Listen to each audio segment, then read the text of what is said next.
सम्मानीय सभामुख महोदय, आगामी आर्थिक वर्ष 2077-78 मा स्वास्थ्य तथा जनसङ्ख्या मन्त्रालय अन्तर्गत विनियोजित बजेट शीर्षकमाथि छलफल हुँदा मान्यज्यूहरूले उठाउनुभएका जिज्ञासाहरू समसामयिक र स्वागत योग्य छन्, जसको लागि म हार्दिक धन्यवाद ज्ञापन गर्न चाहन्छु।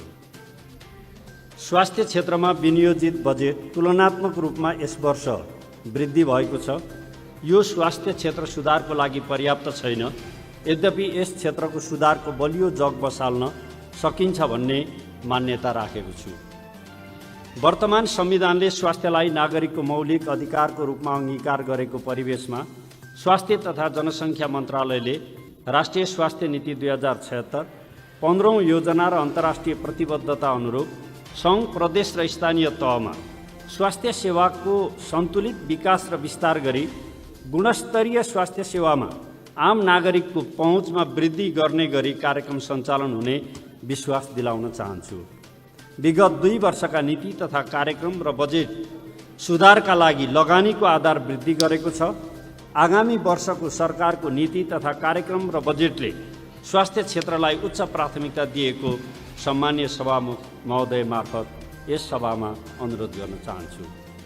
निरोगी नेपाल अभियान अन्तर्गत प्रदेश र स्थानीय तहसँग समन्वय गरी विभिन्न जना स्वास्थ्य कार्यक्रम, आयुर्वेद, प्राकृतिक, होमियोप्याथी तथा युनानी योग लगायत वैकल्पिक उपचार पद्धति मार्फत प्रभावकारी रूपमा सेवा प्रवाह गर्ने कार्यलाई प्राथमिकता दिइएको छ। जनसङ्ख्या, भौगोलिक क्षेत्र र बिरामीको चापलाई प्रमुख आधार मानी स्वास्थ्य संस्थाहरूलाई स्तरोन्नति गरिने र स्वास्थ्य संस्थाबाट निरन्तर सेवा प्रवाह गराउने भौतिक पूर्वाधार विकास, न्यूनतम सेवा मापदण्ड अनुसार औजार, उपकरण र जनशक्ति पूर्ति गरिनेछ।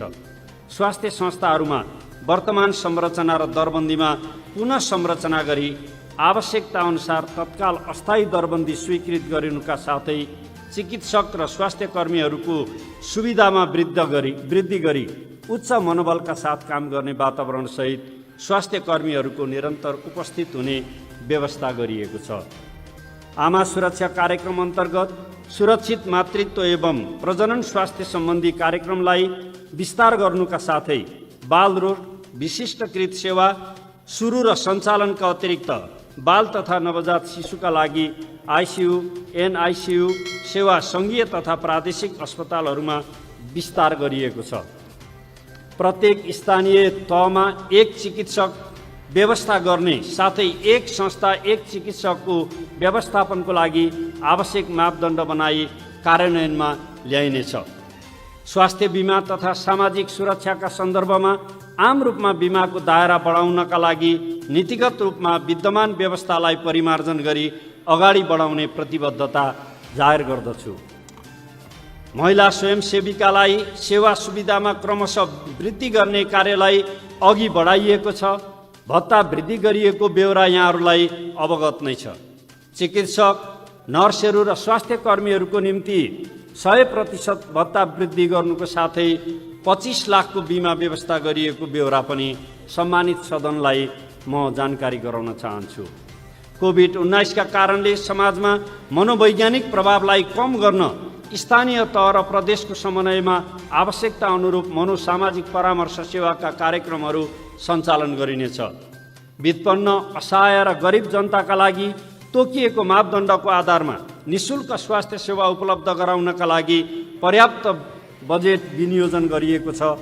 साथै राष्ट्रिय प्राथमिकता प्राप्त कार्यक्रमहरू आधारभूत स्वास्थ्य सेवा अन्तर्गत खोप, पोषण, क्षयरोग, कुष्ठरोग, HIV एड्स लगायत अन्य महामारीजन्य रोगको रोकथाम, प्रवर्धनात्मक र उपचारात्मक कार्यका लागि बजेट व्यवस्था गरिएको बेहोरा पनि म सम्मानीय सभामुख महोदय मार्फत सदनलाई जानकारी गराउन चाहन्छु।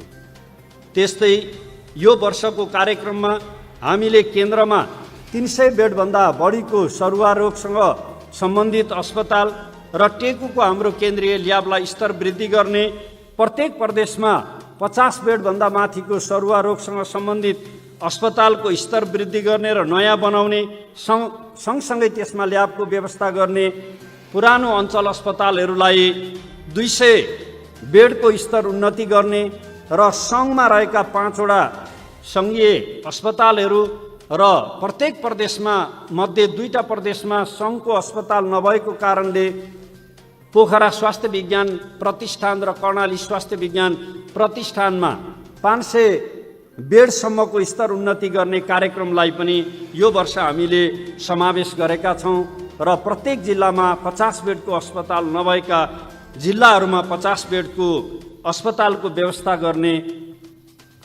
व्यवस्थालाई पनि हामीले यसचोटिको कार्यक्रमबाट अगाडि बढाइराखेका छौँ।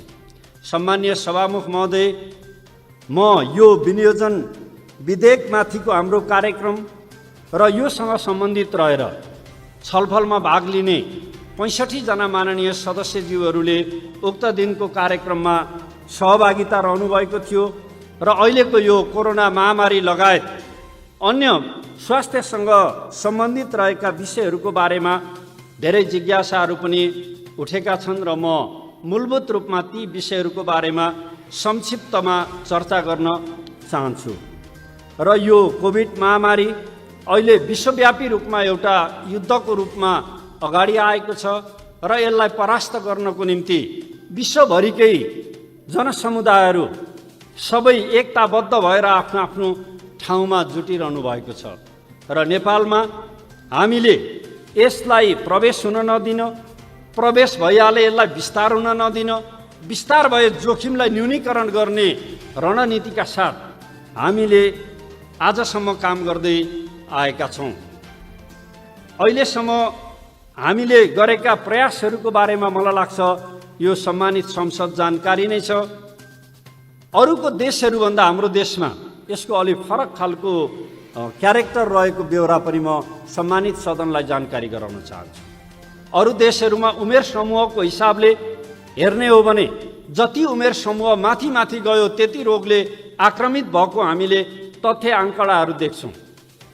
0 देखि 10 वर्षसम्मको, 10 देखि 20 वर्षसम्मको, करिब 60 भन्दा माथि गएपछि मात्रै धेरै व्यक्तिहरूलाई सङ्क्रमित भएको अवस्था छ भने हाम्रो नेपालको सन्दर्भमा हामीले कुरा गर्ने हो भने यसको चार्टले के कुरा देखाउँछ भने 21 वर्षदेखि 30 वर्षसम्म उमेर समूहका व्यक्तिहरूमध्ये सबैभन्दा बेसी सङ्क्रमित भएको छ र 11 देखि 20 वर्ष उमेर समूहको दोस्रो क्याटेगोरीमा छ भने 31 वर्षदेखि 40 वर्षसम्म उमेर समूहका व्यक्तिहरू यो रोगबाट आक्रमित हुनेहरूको आङ्कडाले देखाउँछ।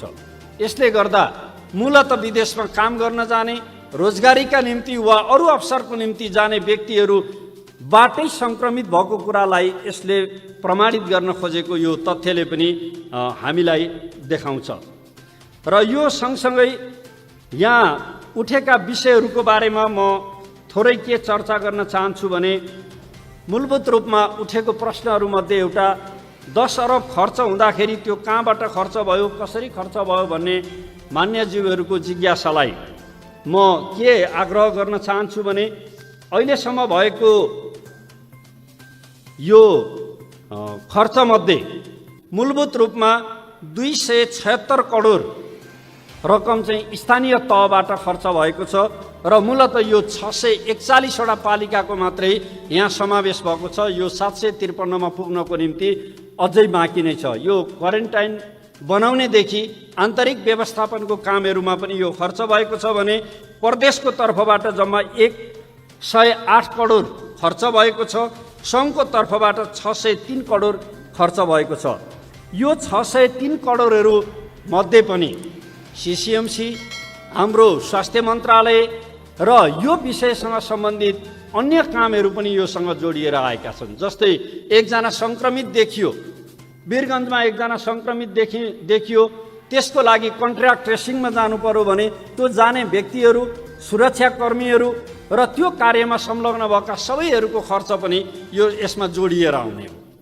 यसले गर्दा यी विषयहरूलाई हामीले हेर्ने हो भने अहिलेसम्म के देखिन्छ भने 2 अर्ब 92 करोड 55 लाख 79 हजार रुपियाँ चाहिँ स्वास्थ्य मन्त्रालयको तर्फबाट सामग्रीहरू किन्नेदेखि अहिलेसम्म भएका छन् र यी सबै कुराहरू एउटा राज्यको निकायबाट भएको हुनाले यी पारदर्शी छन्। यी जतिखेर जुनसुकै अवस्थामा पनि विधि पुर्याएर हेर्न सकिने बेहोरा म मान्यज्यूहरूसँग नम्रतापूर्वक निवेदन गर्न चाहन्छु। यो सँगसँगै सङ्क्रमितहरूको सङ्ख्या आजको दिनमा हामीले हेर्ने हो भने हाम्रो देशमा 3762 जना व्यक्तिहरूमा पोजिटिभ केस देखिएको छ। त्यो मध्ये 488 जना व्यक्तिहरू आजसम्म उपचारबाट निको भएर घर फर्काउनु भएको छ भने 14 जना व्यक्तिहरूको दुःखद निधन भएको छ। यसरी सङ्क्रमित हुने व्यक्तिहरूमध्ये 3506 जना पुरुष हुनुहुन्छ भने 256 जना महिला हुनुहुन्छ। मृत्यु हुने 14 जना मध्ये 12 जना पुरुष हुनुहुन्छ भने 2 जना महिला रहनु भएको छ। यस्तै डिस्चार्ज हुने 488 मध्ये 419 जना पुरुष हुनुहुन्छ भने 69 जना महिला रहनु भएको छ।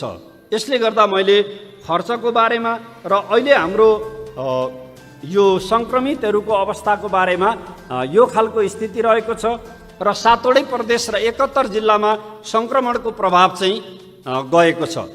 यो सङ्क्रमणको प्रभाव यसरी जाने सन्दर्भमा पनि माननीय ज्यूहरूले विभिन्न खालका प्रश्नहरू उठाउनु भएको छ र आजसम्म हामीले जम्मा 2,57,962 जनाको नमुना परीक्षण गरेका छौँ र यो मध्ये 1,0971 चाहिँ हामीले पिसिआर प्रविधिबाट नै त्यसको परीक्षणको रिपोर्ट हामीले आजसम्म दिइसकेका छौँ। यो मलाई लाग्छ हाम्रो एसियाको स्तरमा हामी निकै राम्रो ठाउँमा छौँ र यो प्रति 10 लाखमा हामी अहिले 3337मा छौँ। भारत 3384 छ। आज 4766 हाम्रो रिपोर्ट आएको छ। यो जोड्दा यो सङ्ख्या अझ सानो हुन सक्छ र हामी निसन्देह भन्न सक्छौँ कि केही दिनपछि हामी चाहिँ भुटानभन्दा दोस्रोमा हुने खालको स्थितिबाट नै हामीले हाम्रा यी व्यवस्थाहरूलाई अगाडि बढाइराखेका छौँ। यो समय सन्दर्भको बारेमा चर्चा गरिरहँदाखेरि योसँग जोडिएर आएको अर्को एउटा विषय के छ भने पिसिआर र आरडिटी परीक्षणको बारेमा पनि विभिन्न खालका प्रश्नहरू विभिन्न खालका मतहरू चाहिँ हामीसँग प्रकट भएका छन्, छलफल भएका छन् र यो पिसिआर र आरडिटीको बारेमा पनि म यहाँहरूसँग के आग्रह गर्न चाहन्छु भने कतिपय ठाउँमा छलफल हुँदाखेरि यो डब्ल्युएचओले नै आरडिटीलाई चाहिँ प्रतिबन्ध लगाएको कुरा किन प्रयोग भइराखेको छ भन्ने चर्चा परिचर्चा पनि छ। तर स्थिति त्यस्तो होइन। डब्ल्युएचओले अध्ययन अनुसन्धानको निम्ति रिसर्चको निम्ति यसलाई प्रतिबन्ध लगाएको छैन। जहाँसम्म केसको यकिन गर्ने कुराका लागि यो आरडिटी भन्दा पिसिआर ठिक छ भन्ने कुरा सैद्धान्तिक रूपमा नेपाल सरकारले पनि त्यसलाई स्वीकृति दिएको छ। हामीले आरडिटी टेस्ट गर्दाखेरि पोजिटिभ देखियो भने पनि त्यही पोजिटिभ देखिएको आधारमा ऊ सङ्क्रमित हो भनेर पुष्टि गरेका छैनौँ। हामीले त्यसपछि पिसिआर गरेका छौँ। मात्रै यो एउटा स्क्रिनिङको निम्ति र 14 दिनसम्म मान्छेहरू जब क्वारेन्टिनमा बसिसकेपछि एउटा परीक्षणको अवधिपछि उसको शरीरमा त्यो रोगसँग लड्ने एन्टिबडी प्राप्त भएको छ कि छैन भन्ने अध्ययनको निम्ति हामीले यो आरडिटीको प्रयोग गरेका छौँ। तर निसन्देह मान्यज्यूहरूले दिनुभएको सुझावलाई मध्यनजर राख्दै र नेपाल सरकार पनि हामी पिसिआर प्रविधिको माध्यमबाट नै यो परीक्षणलाई अगाडि बढाउँदै हामी जान्छौँ र यसको निम्ति म सम्मानीय सभामुख महोदय मार्फत यहाँ के निवेदन गर्न चाहन्छु, के आग्रह गर्न चाहन्छु भने सुरुमा हामीसँग यसको गति सीमित थियो तर आज हामी आजै मात्रै पनि 4746 जनाको हामीले पिसिआर प्रविधिको रिपोर्ट दियौँ। तर यो दिँदै पनि यसले पनि हाम्रा अभावलाई पूर्ति गर्ने अवस्थामा अहिले हामी छैनौँ। किनभने दिनमा विदेशबाट सीमा कटेर आउने नेपाली दाजुभाइ दिदीबहिनीहरूको सङ्ख्या अत्याधिक मात्रामा छ। त्यो सङ्ख्यालाई हामीले तत्काल पिसिआरको माध्यमबाट परीक्षण गराएर लाने खालको स्थितिमा लानका निम्ति अझै केही समय त्यसको व्यवस्थापनमा लाग्नुपर्ने स्थिति रहेको छ। एउटा दुईटा गर्दै हामी 4749 सम्मको रिपोर्ट दिने ठाउँमा आज पुगेका छौँ र यो असार 15 सम्ममा हामी प्रत्येक दिन 10,000 पिसिआर रिपोर्ट दिन सक्ने गरी त्यो व्यवस्थापनमा जुटेका छौँ र 7वटै प्रदेशमा एक-एकवटा 7वटा ठुला मेसिनहरू खरिद प्रक्रियाको कुरालाई पनि हामीले अगाडि बढाएका छौँ र यसलाई विलम्ब नगरिकन हामीले त्यो व्यवस्थापन गरेर यो अभावलाई पूर्ति गर्न सकिन्छ भन्ने विषयको बारेमा पनि म सम्मानीय सभामुख महोदय मार्फत यहाँ ध्यानाकर्षण अथवा यहाँ जानकारी गराउन चाहन्छु। अर्को यो मृत्यु पश्चात किन पिसिआर गरिन्छ भन्ने खालको एउटा प्रश्न पनि संसदमा उठेको छ र बाहिर पनि छलफल भइराखेको छ। म यो गरिमामय सदनमा के आग्रह गर्न चाहन्छु भने जुनसुकै कारणले मान्छेको मृत्यु भए पनि मृतकको शरीरमा कोरोना भाइरस रहेको थियो भने उसको सम्पर्कमा रहेका परिवारका सदस्यहरू तथा उपचारमा खटिएका स्वास्थ्य कर्मीहरूको कन्ट्र्याक्ट ट्रेसिङ गर्ने प्रयोजनका लागि तथा सब व्यवस्थापन समेत सावधानी अपनाउनको लागि पनि मृत्यु पश्चात त्यो कोरोना टेस्ट गरेर सुरक्षित तवरले गर्नुपर्ने एउटा बाध्यता भएको कारणले पनि यो टेस्टमा हामी गइरहेका छौँ भने कतिपय ठाउँमा क्वारेन्टिनमा बसेको अथवा घरमै बस्नुभएको आएर अस्पतालमा मृत्यु भइसकेपछि ती लक्षणहरू छन् कि भनेर हेर्नुपर्ने अवस्थाको कारणले गर्दाखेरि पनि यो हामीले टेस्ट आउँछ त्यसमा रिजल्ट दिने खालको कुरा चाहिँ पछाडि हुने खालको एउटा प्रवृत्ति रहेको हाम्रो बाध्यात्मक अवस्था भएको ब्यौरा पनि म सम्पूर्ण मान्यज्यूहरूलाई सभामुख महोदय मार्फत हार्दिक आग्रह गर्न चाहन्छु। र 14 दिनपछि हामीले किन यो विधिबाट चाहिँ अगाडि जाने भन्दा अहिले पछिल्लो दिन WHO ले एउटा आफ्नो प्रोटोकललाई अगाडि सारेको छ कि सामान्यतया यो महामारी अथवा यो सङ्क्रमण फैलाउने सक्ने हैसियत चाहिँ त्यो कीटाणुमा 2 देखि 10 दिनसम्म मात्रै रहन्छ। 10 दिनपछि ऊ रोगी भए पनि त्यसले अर्कालाई सङ्क्रमित गर्न सक्दैन भनेपछि 14 दिनसम्म हामीले सुरक्षित क्वारेन्टाइनमा राख्ने खालको एउटा व्यवस्था गरियो भने त्योबाट अरू व्यक्तिहरू चाहिँ जोखिममा छैनन्। तर ऊ आफैमा त्यसमा चाहिँ प्रतिरोधी क्षमता उसमा विकास भएको छ कि छैन भन्ने कुरो हेर्नका लागि आरडिटी परीक्षण गरेर मात्रै घर पठाउने खालको नीति अहिलेसम्म हामीले राखिरहेका छौँ। दोस्रो यहाँ सँगै उठेको अर्को प्रश्न के छ भने यो रोग मधेस केन्द्रित अलि बेसी भयो तर राज्यको तर्फबाट ध्यान दिनको निम्ति चाहिँ मधेसमा अलिकति उपेक्षा भयो। पिसिआर मेसिनहरूको सङ्ख्या पनि एकदमै न्यून चाहिँ मधेसमा मात्रै रह्यो भन्ने खालको प्रश्न पनि उठेको छ। सम्मानीय सभामुख महोदय मार्फत म गरिमामय संसदलाई के आग्रह गर्न चाहन्छु भने तराई भएकै कारणले मात्रै यो सङ्क्रमणको जोखिम बढेको होइन। अहिले हामीले हेर्ने हो भने बाहिर विदेशबाट आउने व्यक्तिहरू जुन भेगमा बेसी उपस्थित हुनुभएको छ सङ्क्रमण त्यही क्षेत्रमा बेसी देखिएको छ। उदाहरणको लागि हामी भन्न सक्छौँ 2 नम्बर 5 नम्बर सुदूरपश्चिम कर्णालीमा चाहिँ यो बेसी छ। पहाड र मधेसको कुरा मात्रै गर्ने हो भने 1 नम्बर र कर्णालीको कुरा गर्ने हो भनेदेखि 1 नम्बरलाई जित्ने गरी कर्णालीले त्यो रेकर्ड ब्रेक गर्नु नपर्ने हो। तर अहिले भारतबाट फर्किने नेपाली दाजुभाइहरूको सङ्ख्या त्यहाँ पनि ठुलो मात्रामा भएको हुनाले जोखिम र रेकर्ड पनि त्यहाँनिर बेसी भएको छ। जहाँसम्म यो तराईमा चाहिँ पिसिआर मेसिनहरू भएनन् भन्ने खालको विषय पनि जुन उठेको छ म के कुरा स्पष्ट गर्न चाहन्छु भने हामीले राखेका धेरै पिसिआर मेसिनहरू मधेसमा नै छन्। धनगढीमा 2टा रहेका छन्, बाँकेमा छ, दाङमा छ, बुटोलमा छ, चितवनमा छ, पर्सामा छ, जनकपुरमा छ, राजविराजमा छ, विराटनगरमा 2टा छ र सुनसरीमा पनि छ। बरु पहाडी हिसाबले हेर्ने हो भने यो भेगको एङ्गलबाट हेर्ने हो भने सुर्खेतमा एक ठाउँमा छ र राजधानी यहाँ उपत्यका भएको र हेटौडामा अर्को ठाउँमा चाहिँ रहेको छ। तर यो केन्द्र भएको हुनाले यहाँ 4-5 वटा मेसिनहरू चाहिँ एकै ठाउँमा भएको हुनाले यो देखिएको छ। त्यसले गर्दा हामीले प्रिकसन लिने खालको कुराका निम्ति विभेदपूर्ण खालको नीति हामीले लिएका छैनौँ। यहाँ कति माननीयहरूले भन्नुभयो हाम्रो जिल्लामा बजेटै गएन, यसको निम्ति हामीले 1 पैसा पनि खर्च गर्नु परेन।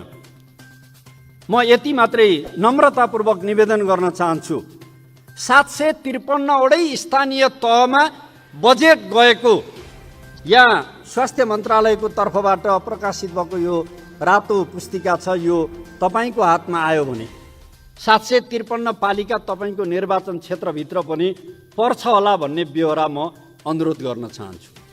जहाँसम्म यो पालिकाको कुरा मात्रै होइन, अरू उपचारको लागि भन्ने हो भने चाहे त्यो झापाको कुरा गरौँ, झापामा सङ्क्रमित भएका व्यक्तिहरूलाई कि त बिपी केआइएचएसमा लगेर हामीले राखेर उपचार गरेका छौँ कि त विराटनगरमा।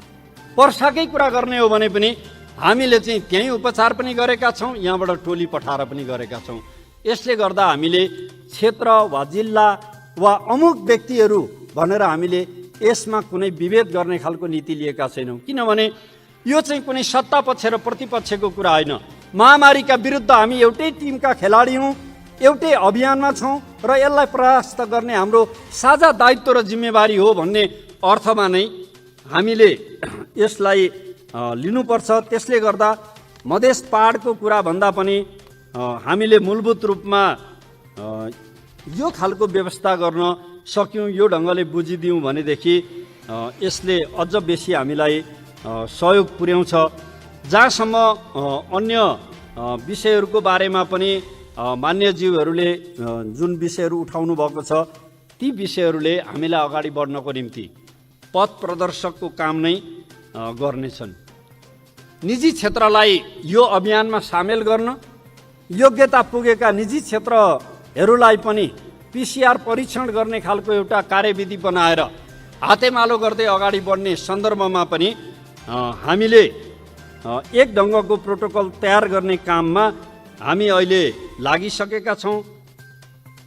र अर्को एउटा विषय पनि यहाँनिर उठ्यो कि उपचार गर्ने खालको सन्दर्भमा व्यक्तिको आर्थिक हैसियतको कारणले मात्रै उपचार ठुला र महँगा अस्पतालमा हुन्छन् भन्ने विषय पनि उठ्यो।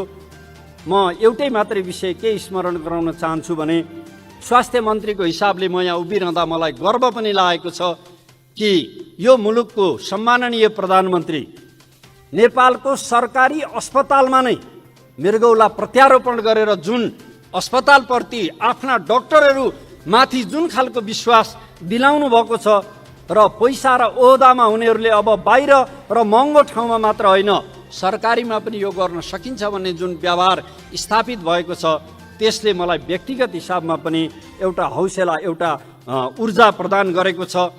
टिप्पणी र आलोचना गर्ने बानीमा हुर्किएका हामीहरू अलिदिन त्यो बानी छोड्नका लागि गाह्रो होला, तर सत्यता यही हो र यो सत्यता एक दिन स्थापित हुन्छ भन्ने मैले विश्वास गर्न चाहन्छु। र लकडाउनको बारेमा पनि स्वास्थ्यका मापकहरूले दिएको मापदण्डभित्र रहेर जनजीवनलाई सहजीकरण गर्ने खालको अवस्थाबाट हामी अगाडि बढ्नुपर्छ भन्ने विषयमा हामी विज्ञहरूसँगको परामर्शबाट गइरहेका छौँ। तर हामी कहाँ विज्ञहरू यत्र तत्र सर्वत्र सबै खालका व्यक्तिहरू एउटै व्यक्ति सर्वज्ञ विज्ञ भएको कारणले गर्दा सबै विज्ञहरूले गरेका घोषणाले समाज अलमलमा नपरोस् भन्ने विषयप्रति चाहिँ हामी सबै सचेत रहन सकियो भने मलाई लाग्छ त्यसले अझ ठुलो सहयोग हुनसक्छ। र सम्माननीय सभामुख महोदय, अन्त्यमा म यति मात्रै आग्रह गर्न चाहन्छु, यो कामलाई एकीकृत र व्यवस्थित ढङ्गले अगाडि लान सकियोस् भनेर हामीले उच्च स्तरीय यो कोरोना रोग नियन्त्रणसँग सम्बन्धित एउटा समिति निर्माण गरेका छौँ। हाम्रो देशभित्रका सबै खाले शक्तिहरूलाई एकताबद्ध रूपले परिचालित गर्न सकियोस् भनेर हामीले सिसिएमसीको अवधारणाबाट अगाडि बढेका छौँ। र यो सँगसँगै केन्द्र, प्रदेश र स्थानीय तहको बीचमा काममा ग्याप नरहोस्, संयोजन गर्न सकियोस् भनेर प्रत्येक प्रदेशको निम्ति एक एकजना सङ्घीय मन्त्रीज्यूहरूलाई प्रदेशको जिम्मेवारी दिएर तलका कुरा माथिसम्म ल्याउने र माथि भएका कुराहरूलाई तलसम्म पुर्याउने, विभिन्न ठाउँबाट आएका व्यक्तिहरूलाई आफ्नो आफ्नो ठाउँमा पुग्ने सहजीकरण गर्ने खालको व्यवस्थालाई पनि अहिले हामीले व्यवस्था गरेका छौँ। र त्यसर्थ हामीले यो महामारीका विरुद्ध एकताबद्ध भएर लड्ने संसदले जुन खालको एउटा विश्वास व्यक्त गरेको छ र म त्यो विश्वासको सम्मान गर्न चाहन्छु। नेतृत्वमा रहनुभएका धेरै पार्टीका, अधिकांश पार्टीका नेताहरूले यो महामारीका विरुद्ध लडाईँ लड्ने बेलामा मलाई दृढतापूर्वक अगाडि बढ्नको निम्ति जुन ढाडस र जुन साहस दिनुभएको छ, उहाँहरूप्रति पनि म हार्दिक सम्मान व्यक्त गर्न चाहन्छु। र यहाँ माननीय ज्यूहरूले यो महामारीका विरुद्ध लड्नको निम्ति अझ यसलाई प्रभावकारी बनाऊँ भनेर जे सुझावहरू दिनुभएको छ यो प्रति पनि हार्दिक आभार व्यक्त गर्न चाहन्छु। संसदीय व्यवस्थाभित्र परम्परा धान्नको निम्ति होला सायद यो खर्च कटौतीको प्रस्ताव राख्ने माननीय ज्यूहरूलाई म यति मात्रै आग्रह गर्न चाहन्छु। बोल्दाखेरि त उहाँले रकम बढाउनुपर्छ भनेर नै बोल्नुभयो, लेखेर प्रस्ताव चाहिँ खर्च कटौती भनेर राख्नुभयो। भनाइ र गराइमै एकरूपता आएन कि त्यसले गर्दा महामारीको विरुद्ध लड्ने बेला यो खर्च कटौतीको प्रस्तावभन्दा बरु पैसा बढाउनुपर्छ भन्ने प्रस्ताव नै औपचारिक आएको भएदेखि अझ राम्रो हुन्थ्यो। काम गर्दै जाँदा हामीले सिक्ने र सिकाउने कुरा पनि समृद्ध हुँदै जालान् भन्ने अपेक्षा गर्दै अहिले मेरो भनाइ यहीँ अन्त्य गर्छु। धन्यवाद। मान्य सदस्यहरू, उक्त जवाफका सम्बन्धमा स्पष्टीकरण माग गर्न चाहनुहुने मान्य सदस्यहरूको नाम प्राप्त हुन आएको छ। स्पष्टीकरण माग्न चाहनुहुने मान्य सदस्यहरूलाई 1 मिनटको समय निर्धारण गरेको छु। सर्वप्रथम मान्य श्री पार्वती डीसी चौधरी।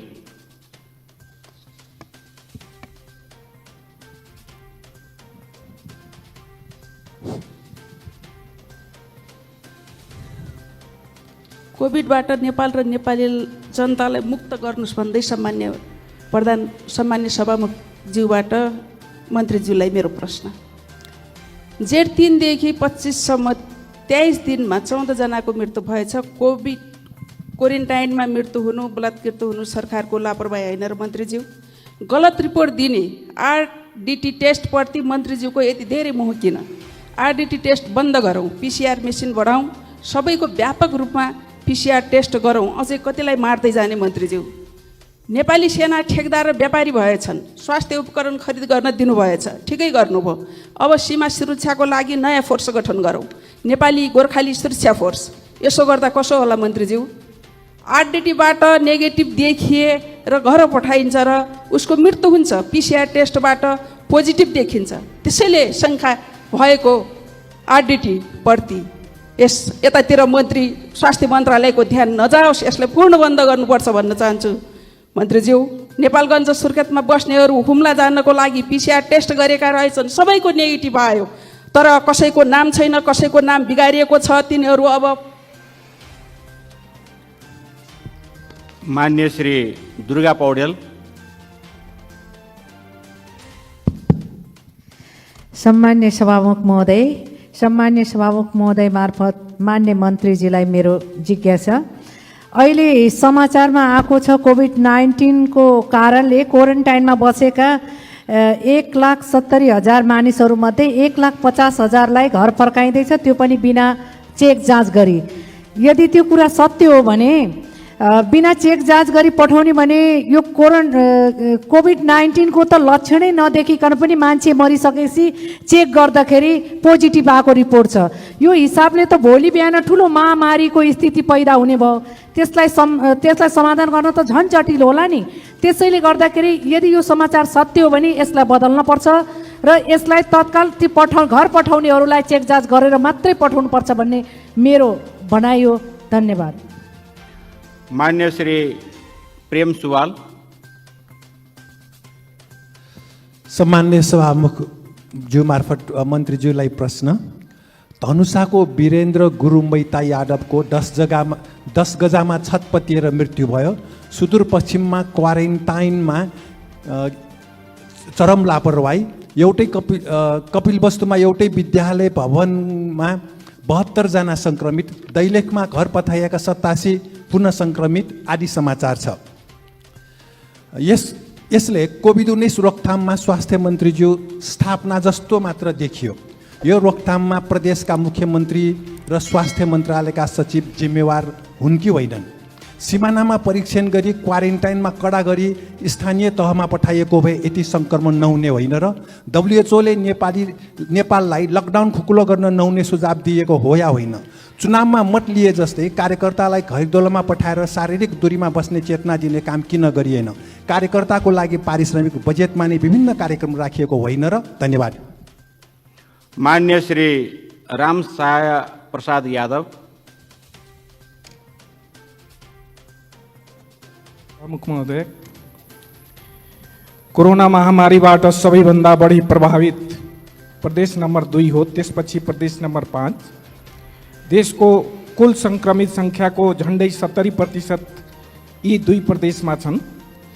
हाम्रो माननीय मन्त्रीजीले भन्नुभयो कि मसिनको सङ्ख्या मध्य प्रदेशमा छ, मधेसमा बढी। मैले किटेर भनेको छु, प्रदेश नम्बर 2 मा बढी सङ्क्रमित छ र मात्रै मेसिन भएर हुँदैन, अहिले पनि त्यसको परीक्षण सबैभन्दा कम छ र मधेसका पनि सङ्क्रमितहरूको परीक्षण यहाँ टेकु अस्पतालबाट भइरहेको छन्। त्यसकारण यसको नियन्त्रण, परीक्षण र उपचारको लागि विशेष बजेटको के कस्तो व्यवस्था गरिएको छ, कोरोना नियन्त्रणका लागि तत्कालीन र दीर्घकालीन नीति के कस्तो छ, कोरोना विशेष अस्पताल स्थापना गर्ने सम्बन्धमा के कस्तो सोचाइ छ।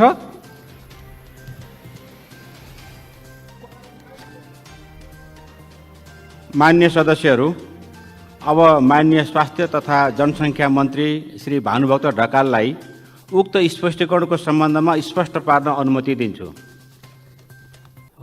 सम्मान्य सभामुख महोदय, 4 जना मान्यज्यूहरूले थप प्रष्टीकरण सोधेर अझ स्पष्ट बनाउनका निम्ति अवसर दिनुभएको छ। यसको निम्ति उहाँहरूलाई म हार्दिक धन्यवाद दिन चाहन्छु। 14 जनाको मृत्यु आजसम्म भइसकेको कुरो साँचो हो, मैले अघि पनि रिपोर्टमा बताइसकेको छु। र कतिपय व्यक्तिहरू मृत्यु भइसकेपछि मात्रै कोरोना पुष्टि भएको कारणले र WHO को मापदण्डभित्र मृत्युको कारण जेसुकै भए पनि मृतकहरूमा कोरोना पोजिटिभ देखिए त्यो कोरोनाकै कारणले मृत्यु भएको गणना गरिने उसको प्रोटोकल अनुसार हामीले यो 14 जना व्यक्तिहरूलाई कोरोनाबाट मृत्यु भएको भनेर भनेका छौँ। तर यसको बारेमा पनि हामी छलफल बहस गर्न सक्छौँ कि यो 14 जना व्यक्तिहरू नै यही कारणले मुख्य रूपमा मृत्यु भयो वा मृत्यु हुनुको कारण अरू नै थियो, तर पनि कोरोना पोजिटिभ देखिएको कारणले यो खालको स्थिति बन्यो। उदाहरणको रूपमा मैले पछिल्लो एउटा घटना भनौँ, सुर्खेतको एउटा घटना। सुर्खेतबाट आरडिटी नेगेटिभ आयो भनेर त्यहाँबाट पठाइयो। उहाँ आफ्नो पालिकामा जानुभयो। पालिकामा गएपछि घरमा जानलाई घरको त्यहाँको वडाध्यक्षले चाहिँ उहाँबाट आए पनि 7 दिन यहाँ बस्नुपर्छ भनेर मौरी पालन गर्ने एक ठाउँको सार्वजनिक ठाउँमा राख्नुभयो। राखेको 2 घण्टापछि उहाँको मृत्यु भयो। उमेरको हिसाबले पनि उहाँ उमेरवालै व्यक्ति हो, तर 2 घण्टापछि मृत्यु भयो। 2 घण्टा अगाडि सुर्खेतबाट त्यो गरेर पठाइएको व्यक्ति त्यही कारणले मृत्यु भयो वा मृत्यु चाहिँ अरू कारणले भयो तर मृतकमा कोरोना पनि थियो। यस्तै कुराहरू चाहिँ अरू पनि छन्। जस्तै पहिलो घटनाको रूपमा रहेको सिन्धुपाल्चोकको सुत्केरी महिलाको कुरा पनि यो विषयसँग करिब सम्बन्धित नै छ। तर जे होस्, क्वारेन्टाइनमा बसेका र त्यहाँबाट अस्पताल आउने खालको कुरोभन्दा अगाडि नै मृत्यु भएको व्यक्तिहरूको हकमा पनि यो खालको एउटा स्थिति देखिएको छ भने मृत्यु भइसकेपछि पनि कोरोना थियो कि थिएन भनेर परीक्षण गराउनुपर्छ भन्ने एउटा सचेतनता चाहिँ हामी कहाँमा एकदमै बलशाली छ। त्यसले पनि यसलाई सहयोगै पुर्याएको छ। तर यसलाई, यो अभावलाई हटाउने सन्दर्भमा मैले अघि पनि भने कि असार 15 देखि प्रतिदिन 10,000 भन्दा बेसी PCR टेस्ट गरेर यो क्वारेन्टाइनमा रहनुभएका सबै साथीहरूलाई त्यो विधिमा ल्याउन सकियो भने यसलाई अझ बेसी भरपर्दो र विश्वसनीय बनाउन सकिन्छ। अबको सरकारको हाम्रो प्राथमिकता भनेको यही PCR-मा नै PCR प्रविधिबाटै जानुपर्छ भन्ने कुरामा कुनै अप्ठ्यारो विषय रहेन। जहाँसम्म सेना चाहिँ G2G मार्फत यो प्रक्रियामा समावेश भयो भन्ने खालको विषय छ, यसमा म यति मात्रै निवेदन गर्न चाहन्छु। यो क्याबिनेटले CCMC भन्ने एउटा संस्था बनाएको छ। त्यो हाम्रो उपप्रधानमन्त्रीज्यूको नेतृत्वमा मन्त्रीज्यूहरू रहेको निर्देशक समिति छ। सहजीकरण गर्नको निम्ति मुख्य सचिवको नेतृत्वमा सेनापति सहितको अरू सुरक्षा निकायको व्यक्तिहरू पनि राखेको एउटा टिम छ। यो महामारीमा सामग्री सरकारबाट सरकारसँगै गर्दा छिटो आउला भन्ने विश्वासका साथ यो काम गरिएको हो र सेनालाई देख्ने टाढाबाट हेर्ने मात्रै होइन, यस्तो विपदको बेला, सङ्कटको बेला, राष्ट्रलाई चाहिएको बेला सरकारले निर्णय गरेर सेनालाई काममा लगाउन सक्छ भन्ने संवैधानिक व्यवस्थाभित्रको प्रयोग हो भन्ने अर्थमा हामीले लिइयो भने चाहे भूकम्पको बेला होस्, चाहे अघिपछिको कुरा होस्, सेना परिभाषित तहभित्र अहिले पनि परिचालितै छ। हामी मन्त्रीज्यूहरूसँग त सेनाकै सुरक्षा छ भने सेना चाहिँ अहिले यो कोभिड आएकाले यो बहनाबाट परिचालित गरौँ भन्ने मनसायमा सरकार लाग्यो कि भन्ने बुझाइयो भने यस्तो होइन। यो महामारीका विरुद्ध पनि त्यो शक्तिलाई हामीले चाहिँ लानुपर्छ भन्ने विषय म यहाँ आग्रह गर्न चाहन्छु। माननीय ज्यूले 1,70,000 अहिले क्वारेन्टिनमा बसेका छन् भन्ने जुन भन्नुभयो त्यो सत्य हो। त्यसमध्ये 1 नम्बर प्रदेशमा 4,388 जना व्यक्तिहरू हुनुहुन्छ। प्रदेश नम्बर 2 मा 22,232 जना व्यक्तिहरू क्वारेन्टाइनमा हुनुहुन्छ। बागमती प्रदेशमा 3,195 जना हुनुहुन्छ। गण्डकी प्रदेशमा 5,363 जना व्यक्तिहरू रहनुभएको छ। 5 नम्बर प्रदेशमा 39,897 व्यक्तिहरू क्वारेन्टिनमा बस्नुभएको छ। कर्णाली प्रदेशमा 32,082 जना व्यक्तिहरू क्वारेन्टिनमा बस्नुभएको छ र सुदूरपश्चिमाञ्चल प्रदेशमा 63,575 जना व्यक्तिहरू बस्नुभएको छ। यसले गर्दा मैले अघि 2 नम्बरको परिवेशको जुन उदाहरण दिएँ, यो सीमाबाट आउने भोलमहरूको आधारमा नै यो आउने क्रम र प्रभावितहरूको जोखिम पनि त्यो छ। यसले गर्दा 2 नम्बर पनि अति जोखिमभित्रै छ। त्यसलाई हामीले स्वीकारेका छौँ र तदनुरूपकै व्यवस्थामा चाहिँ हामी लागेका छौँ। जहाँसम्म यो 14 दिनपछि परीक्षण नगरिकन पठाउने भन्ने खालको कुरा हो, मैले अघि पनि निवेदन गरेँ कि हामीले गरेको निर्णयभन्दा सार्वजनिक सूचनाहरू र अफवाहहरूलाई पत्याउने खालको परिपाटीले एकहदसम्म घर गरेका कारणले पनि यो खालको परिवेश बन्न खोजेको छ। अहिले क्वारेन्टिनमा रहेका व्यक्तिहरूलाई 14 दिन बसेपछि परीक्षण बिना यो पठाउने भन्ने खालको नीति छैन। अहिले अब हामीले बाहिरबाट परीक्षण गरेर ल्याएर राखेका व्यक्तिहरूको हकमा 14 दिनसम्म पनि अहिले परीक्षण पहिले गरेर क्वारेन्टिनमा राख्ने, 14 दिनसम्म पनि सिम्टम देखिएन भने त्यस्ताहरूको हकमा पिसिआरै गर्नुपर्छ कि पर्दैन भन्ने विषयमा हामी अहिले छलफलमा रहेका छौँ। यसर्थ परीक्षण नगराइकन जाने भन्ने खालको विषय होइन र जहाँसम्म 10 गजामा उतैतिर मृत्यु भएर यता आएपछि पनि हामीले स्वाब परीक्षण गरेर कोरोनाबाट मृत्यु भएको भन्ने कुरालाई स्वीकार गरेका 2टा घटना छन् मान्यज्यू। अरू यस्तो घटना नहोस् भन्ने कुराप्रति नेपाल सरकार सजग रहेको छ र जहाँसम्म यो प्रदेशका मुख्यमन्त्रीहरू, प्रदेशका सरकारहरू पनि यसमा अलि जिम्मेवार भएर लाग्नुपर्ने होइन र भन्ने जुन कुरा छ, यहाँ सम्माननीय प्रधानमन्त्रीज्यूको आयोजनामा सबै प्रदेशका मुख्यमन्त्री र सामाजिक विकास मन्त्रीहरू सहितको मिटिङ पनि भएको छ। स्वास्थ्य मन्त्री र तल सामाजिक विकास मन्त्रीहरूको बिचमा पनि विचार विमर्शहरू भएका छन् र कामको संयोजन गर्ने व्यवस्थापनलाई पनि अघि मैले भने सङ्घको तर्फबाट पनि मन्त्रीज्यूहरूलाई खटाएर पनि हामीले यो कामको संयोजन चाहिँ गरिरहेका छौँ। यसले गर्दा माथि तलको कुनै समस्या छैन। तल हामीले अहिले क्वारेन्टिनमा राखेका व्यक्तिहरू बनाउने कुराको बारेमा पनि एउटा यसको व्यवस्थापनको बारेमा एउटा क्लियरिटी चाहिँ हुनुपर्छ जस्तो मलाई लागेको छ। त्यो भनेको मापदण्डको आधारमा क्वारेन्टाइनमा स्थानीय तहले व्यवस्थापन गर्ने, स्थानीय प्रशासन र सुरक्षा निकायले त्यसको सुरक्षाको व्यवस्था गर्ने, स्वास्थ्य उपचार र स्वास्थ्य कर्मीको प्रबन्ध स्वास्थ्य तथा जनसङ्ख्या मन्त्रालयले गर्ने यो व्यवस्थाबाट अहिले हामी चलेका छौँ।